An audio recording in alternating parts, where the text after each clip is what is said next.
Hello, I'm Kasey Scrivens, Assistant Manager at Sauvie Island Wildlife Area.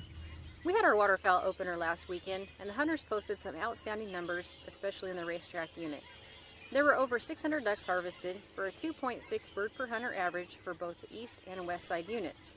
A lot of widgeon were in the area as they made up the bulk of the harvest for the east side units, and the mallards were apparently hiding out in the west side units as 40% of their harvest were mallards. Overall, we had a great opener with many units posting good harvest stats. The water continues to be low in all of our river-affected units and also at McNary and Aaron Lakes, as we are still dealing with the pump issue. So hunting from a boat will be a challenge until we get some rain to help out the river level. Sauvie Island Wildlife Area has one of the most complicated hunt programs in the nation, and this is due in part to our location just a few miles from a major metropolitan area. We get a lot of visitors throughout the year, and we receive a lot of hunting pressure.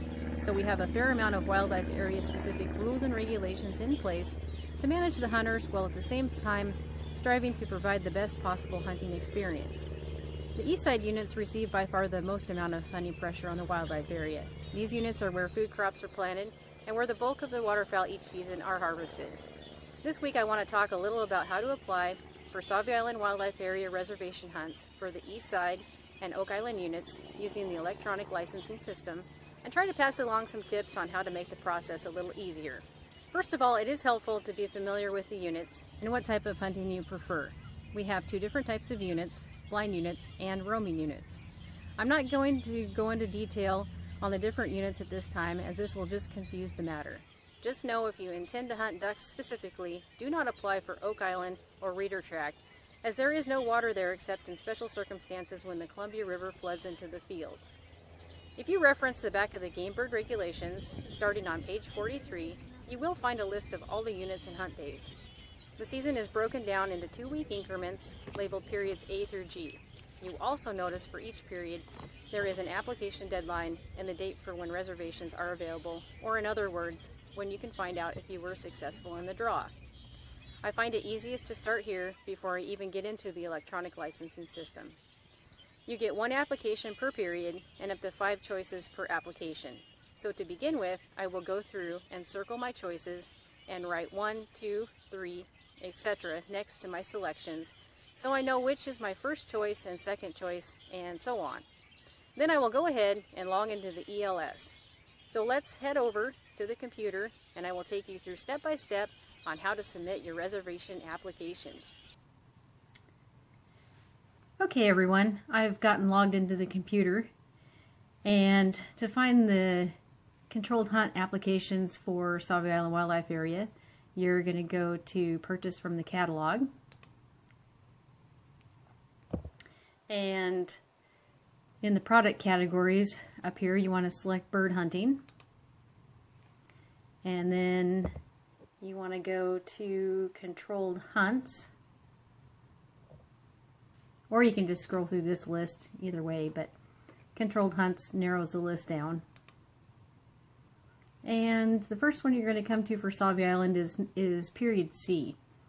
You're going to A and B, the deadline has already expired for those 2 periods, so the first one you'd be able to apply for is period C. So we're going to go ahead and click on Add. And what that does is that puts that into your cart. So right now it is not a complete application. So over here is your cart, and you actually complete the application in the checkout process.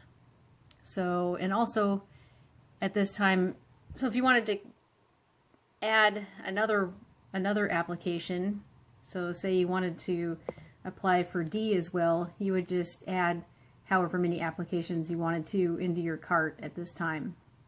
And you can do all of them right now or space them out through the season as long as you are submitting them before the deadline.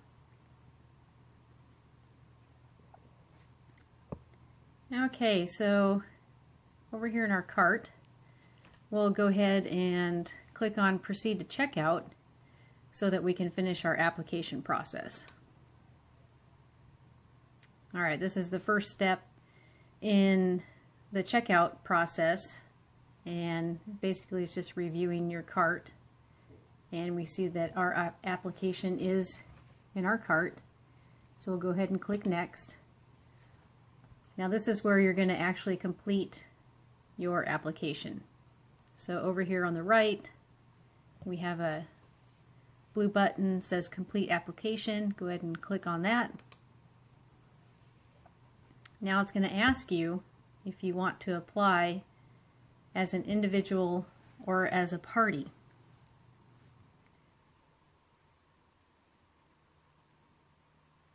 Now when applying for the blind units, you do not need to apply as a party, since you can bring up to 3 guests when you have a blind unit reservation. And if you do have a group that you regularly hunt with, this is where you can maximize your hunting opportunities if each member of your group applies for different hunt days, as long as you are only applying for the blind units. If you are applying for a roam unit and have a couple people you want to hunt with on the same day, then this is when you would want to apply as a party, as each hunter entering a roam unit must have their own reservation. That way you can ensure, if you're successful in the draw, that everybody will have the same hunt unit on the same day. So I'm going to go ahead and select individual and then next. Now this is where we make all of our hunt choices. So you have to make at least one. The other 4 are optional. So you just hit this drop down menu and it will list all of the hunt days and the units within that hunt period. So we'll go ahead and make a couple selections here. All right, now once we're satisfied with our selections, then we can go ahead and hit next, right down here at the bottom. And the next screen will list your hunt choices. And if those are what you in fact wanted to apply for, and you're satisfied with that, then you can go ahead and hit submit. Now your application is complete. Over here it'll say completed, the little check mark. And at this point you would go ahead and hit the next button over here on the left, right down there. And that will take you into the payment process, and you just follow the steps to complete your payment with your credit card. A couple of the reminders: the fee for each application is $4, and after you have successfully drawn a reservation, you need to go back into the electronic licensing system, so this system here, and purchase your actual reservation before the day of the hunt. And reservations are $2 to purchase. Okay folks, I hope that tutorial was helpful. I know learning the area and the system can be a little daunting at first. I always tell people it takes 2 to 3 years, depending on how often you come out, to really get a good handle on things. Remember, our office staff and check station personnel are here to assist you with any questions you might have. That is all that I have for this week. Until next time, happy hunting.